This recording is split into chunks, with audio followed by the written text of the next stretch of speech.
말씀 이사야 65장 1절 2절입니다.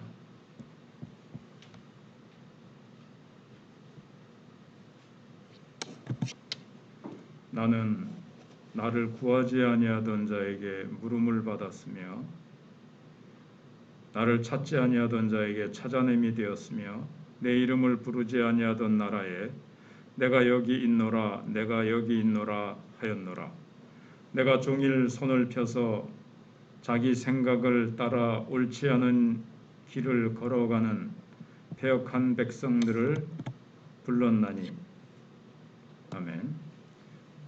구약시대 때 하나님의 축복은 완전히 이스라엘 백성들이 독점하다시피 했습니다. 아무나 원한다고 하나님의 축복을 받을 수 있는 게 아니었습니다. 하나님께서는 모든 축복을 오직 이스라엘 자손들에게 맡겨 놓으셨기 때문인데 이방인들이 하나님의 말씀을 받고 하나님의 은혜를 체험하려면 이스라엘 백성들을 찾아와서 간절히 말씀을 가르쳐 달라고 그렇게 해야 그 부스러기를 얻을 수 있었습니다. 예를 들면 스바 여왕이 솔로몬 왕에게 찾아와 가지고 이렇게 저렇게 인생에 대해서 이제 물어보죠. 그래서 하나님에 대한 지식, 이 세상에 대한 하나님의 그 풍성한 계시는 이스라엘 백성들이 이제 가지고 있었던 겁니다. 그런데 이사야는 앞으로 새로운 시대가 오면 이방인과 이스라엘 자손들의 운명이 완전히 바뀌어서 이방인들이 하나님의 은혜와 축복을 독차지하고 이스라엘 자손들이 이방인들에게 구걸해서 복음을 들어야 하는 시대가 올 것이라고 말씀하고 있습니다. 그래서 1절이 그런 내용입니다. 나는 나를 구하지 아니하던 자에게 물음을 받았으며, 이게 이제 이방인에 대한 내용입니다. 나를 찾지 아니하던 자, 그게 이제 이방인에 대한 내용이고, 2절은 유대인들에 대한 내용입니다. 이스라엘, 내가 종일 손을 펴서 자기 생각을 따라 옳지 않은 길을 걸어가는 패역한 백성들을 불렀나니. 그러니까 이게 완전히 서로 다른 말씀이죠. 이방인과 유대인의 지금 상태를 대조해서 말씀하고 있습니다. 전에는 구원의 범위 안에 들지 못했고 하나님 백성이 될 자격이 없던 이방인들이 복음을 들은 후에는 너무 열심히 하나님을 찾고 하나님의 은혜를 사모하면서 믿음 생활을 하는 것을 말합니다. 2절은 이스라엘 자손들에게 하시는 말씀입니다. 그동안 하나님의 자녀의 특권을 독점적으로 누리던 이스라엘 자손들은 아무리 하나님께서 팔을 벌리고 기다리시고 오라고 해도 끝까지 하나님의 말씀을 거역하며 멸망의 길로 간다는 겁니다. 지금 많이 돌아오고 있는 상황이긴 하지만 이스라엘 백성들은 지금도 얼마나 많이 이 복음으로 돌아오지 않고 하나님이 보내신 예수 그리스도께로 돌아오지 않는 사람들이 또 그동안 얼마나 많았습니까? 지금 이제 정말 주님의 재림 때가 가까우니까 지금은 이제 막 이렇게 돌아오긴 하는데 그래도 돌아오지 않은 수가 훨씬 많죠. 사도 바울이 여기에 대해서 정확하게 해석을 로마서 10장에 하고 있습니다.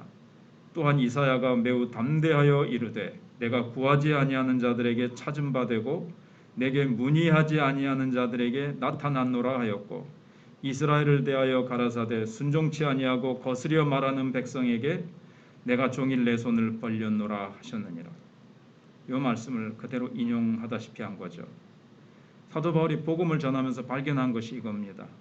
유대인들은 하나님에 대한 지식도 있고 메시아를 기다리는 이 대한 약속을 붙잡고 있었기 때문에 복음을 전하면 아주 잘 받아들일 줄 알았습니다.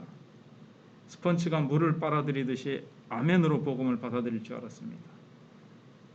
자기도 처음엔 잘 몰랐지만 깨달으니까 말씀으로 딱 깨달으니까 받아들이듯이 다른 사람들도 그럴 줄 알았는데 실제로는 정반대였습니다. 바울이 아무리 복음을 전하고 하나님의 사랑을 전해도 유대인들은 완강히 거부하고 오히려 바울을 돌로 쳐 죽이려고 했습니다. 근데 이방인들은 놀랍게도 그리스도의 복음에 대해서 마음문을 활짝 열고 받아들였고 강한 성령의 역사가 나타났습니다. 성령의 역사가 나타난다는 것은 이미 이들이 하나님의 자녀가 된 것을 말하고 이스라엘의 축복을 물려받은 것을 말합니다.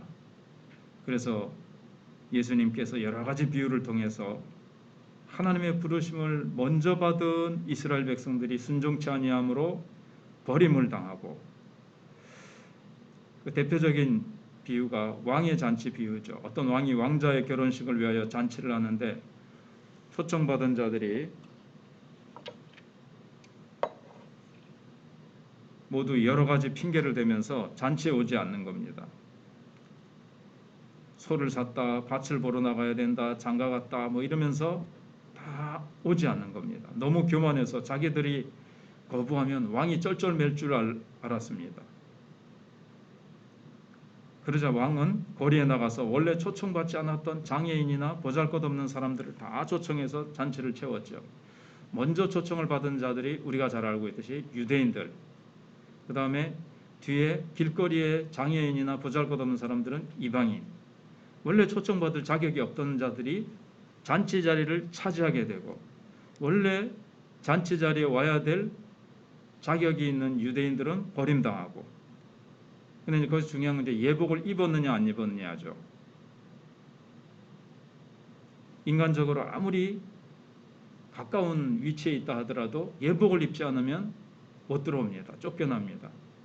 이스라엘 백성들이 아무리 율법을 가지고 있고 하나님으로부터 가까운 위치에 있어서도 예수를 안 믿으면, 예수라는 예복을 안 입으면 쫓겨난다는 겁니다.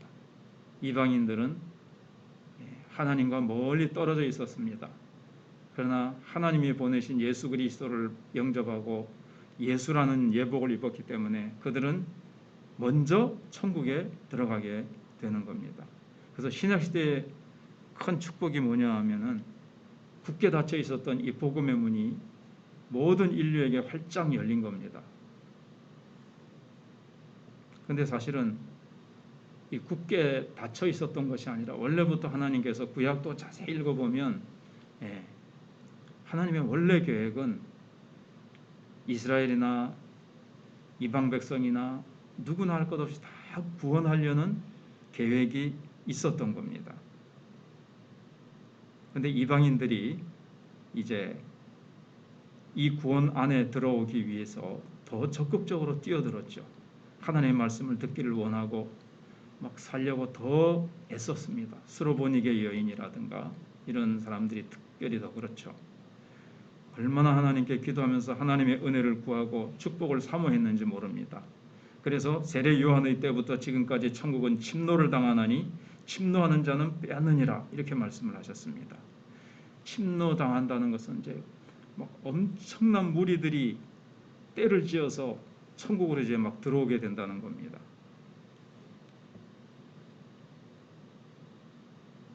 그래서 사람들은 이제 오해를 하기도 합니다. 구약시대 때와 신약시대 때가 좀 다르다라고 오해합니다만은 방금 말씀드린 것처럼 그렇지 않습니다. 겉으로 볼 때는 좀 다른 것 같지요. 구약시대 때는 이스라엘 백성들만, 그리고 이방인들에게는 문을 열어놓지 않고, 근데 이스라엘 백성들이 하도 안 믿으니까 하나님께서 계획을 바꾸셔가지고 이방인들에게 문을 여셨다. 이렇게 보는 게 이제 세대주의자들인데, 그렇지 않고 원래 하나님께서 유대인이나 이방인이나 다 구원받게 하시려는 계획을 가지고 계셨습니다. 아무리 하나님을 먼저 알았다 하더라도 예수님을 믿지 않으면 구원받을 수가 없습니다. 먼저 부름을 받았느냐 나중에 부름 받았느냐 하는 것이 중요한 것이 아니라 얼마나 복음을 믿고 그 말씀에 순종하느냐 하는 것이 중요합니다. 그래서 이제 로마서에 한 가지 더 비유를 들지요. 돌감람나무와 참감람나무. 이방인들은 원래 돌감람나무였는데 참감람나무가 교만하여 자긍했기, 그들이 이제 원가지에서 찍힘을 당하고 돌감람나무인 우리가 원가지에 붙임을 받게 됐습니다. 그러나 우리도 교만하지 말라. 원가지도 아끼지 않았으니 원가지에 붙어 있었던 유대인들도 아끼지 아니하였으니 우리도 이제 겸손히 그렇게 해야 된다는 말을 이제 하고 있습니다. 그래서 우리는 조금이라도 내 신앙에 대해서 하나님의 은혜로 내가 믿은 것인데 내가 믿으냐, 또 내 공로나 내가 잘 믿는다고 다 하나님의 은혜인데 우리가 유대인처럼 우리가 교만해져서 안 되겠고, 죄인들을 사랑하신 하나님만 자랑하고 높이기 위해서 우리가 정말 하나님의 초청을 받은, 정말 원래는 믿을 자격이 없었고 하나님과 멀리 떨어져 있던 우리를 이렇게 불러주시고 사모하는 마음 주셔서 우리를 구원하신 하나님께 우리가 영광을 돌려야 되겠습니다.